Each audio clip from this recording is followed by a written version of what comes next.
الحمدللہ رب العالمین والصلاة والسلام علی سید الانبیاء والمرسلین اما بعد بسم اللہ الرحمن الرحیم اللہم صلی وسلم علی نبینا محمد رب اشرح لی صدری ویسر لی امری واحلل عقدۃ من لسانی یفقہوا قولی واجعل لی وزیرا من اہلی آمین یا رب العالمین۔ سامعین کرام السلام علیکم ورحمۃ اللہ وبرکاتہ۔ ایک دفعہ کا موقع ہے، سیدنا عمر رضی اللہ تعالی عنہ کے سامنے ایک صاحب نے کسی دوسرے صاحب کے بارے میں یہ ذکر کیا کہ وہ بڑے ہی نیک آدمی ہیں، بڑے ہی متقی اور پرہیزگار انسان ہیں۔ سیدنا عمر رضی اللہ تعالی عنہ نے جواب میں ان سے کچھ سوالات کیے۔ پہلا سوال یہ تھا، بھائی کیا تم نے اس شخص کو کبھی غصے کی حالت میں دیکھا ہے؟ تو اس شخص نے کہا نہیں دیکھا۔ دوسرا سوال یہ تھا کہ کیا تم نے کبھی اس شخص کے ساتھ پڑوس میں رہ کر دیکھا ہے؟ تو اس نے کہا ایسا بھی نہیں ہوا۔ تیسرا سوال یہ تھا کہ کیا تم اس شخص کے ساتھ کبھی مال کا لین دین کیا ہے؟ تو اس نے کہا کہ ایسا بھی نہیں ہوا۔ پھر سیدنا عمر رضی اللہ تعالی عنہ نے چوتھا سوال کیا، کیا تم نے کبھی اس کے ساتھ سفر کیا ہے؟ تو اس شخص نے کہا ایسا بھی نہیں ہوا۔ تو پھر سیدنا عمر رضی اللہ تعالی عنہ نے ارشاد فرمایا کہ پھر اس شخص کے بارے میں تم کوئی رائے قائم نہ کرو۔ اس واقعے سے اور ان سوالات سے ایک بڑی قیمتی رہنمائی ہمارے سامنے آتی ہے۔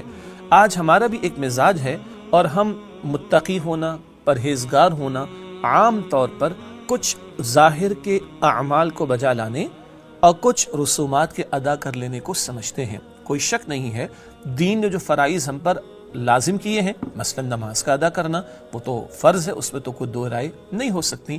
نبی اکرم صلی اللہ علیہ وسلم نے ظاہر کے حلیے کے حوالے سے جو رہنمائی عطا فرمائی وہ بھی سراکوں پر اس کا بھی اہتمام ضرور ہونا چاہیے، لیکن صرف چند ظاہر کے اعمال یا ظاہر کے حلیوں ہی سے تقویٰ کے حوالے سے، کسی کے کردار کے حوالے سے رائے قائم نہیں کرنی چاہیے، بلکہ معلوم ہوا کہ کردار تو پوری زندگی پر محیط ہوا کرتا ہے۔ تقویٰ ہو، پرہیزگاری ہو اور کردار کے پہلو ہوں، یہ پوری زندگی کے حوالے سے ایک جامع پہلو ہمارے سامنے رکھتے ہیں۔ کیا مطلب؟ پہلا سوال کیا ہے؟ غصے کی حالت میں کبھی دیکھا۔ دوسرا سوال کیا ہے؟ کبھی پڑوس میں رہ کر دیکھا۔ تیسرا سوال کیا ہے؟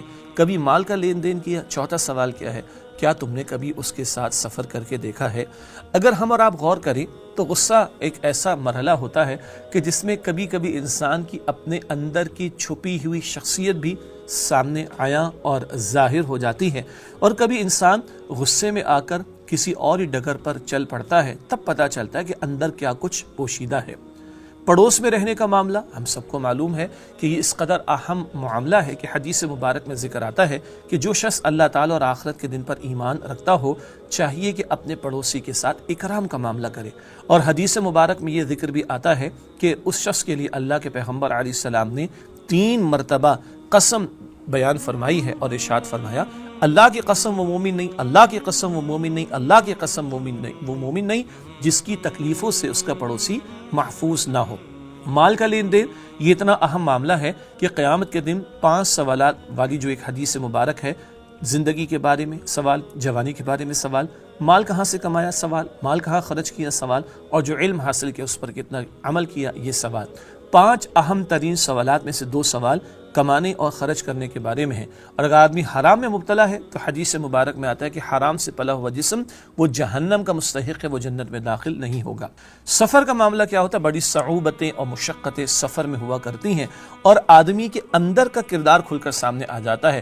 10 برس تک آدمی ایک محلے میں رہتا ہو، ایک دوسرے شخص کو روزانہ صبح شام بس دیکھتا ہو، سلام دعا کرتا ہو، اور اس کے بعد کچھ بھی نہ ہو، لیکن اگر اسی شخص کے ساتھ وہ 1-2 گھنٹے سفر کر لے، یا چلیے دن رات کا ایک سفر کر لے، تو جو رائے 10 برس میں قائم نہ ہو سکی وہ ایک دن میں قائم ہو جائے گی کہ صاحب کیسے کردار کے مالک ہیں۔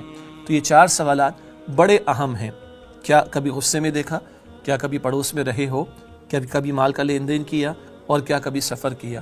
ہم بھی غور کر لیں ان پہلوؤں کے حوالے سے ہمارا طرز عمل کیسا ہے، ہم اپنا بھی جائزہ لیں اور کسی اور کے بارے میں رائے قائم کرنے سے قبل دیکھ لیں کہ ان پہلوؤں کے حوالے سے ان کا طرز عمل کیسا ہے۔ قرآن حکیم میں اللہ تعالیٰ نے یہ بھی ارشاد فرمایا سورہ حجرات میں آیت نمبر 13 میں، ان اکرمکم عند اللہ اتقاکم، بے شک اللہ کی نگاہوں میں تم میں سب سے بڑھ کر عزت والا وہ ہے جو سب سے بڑھ کر اللہ کا تقوی اختیار کرتا ہو۔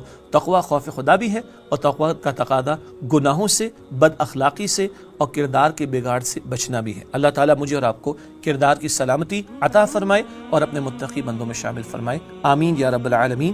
وآخر دعوانا الحمدللہ رب العالمین۔ السلام علیکم ورحمۃ اللہ وبرکاتہ۔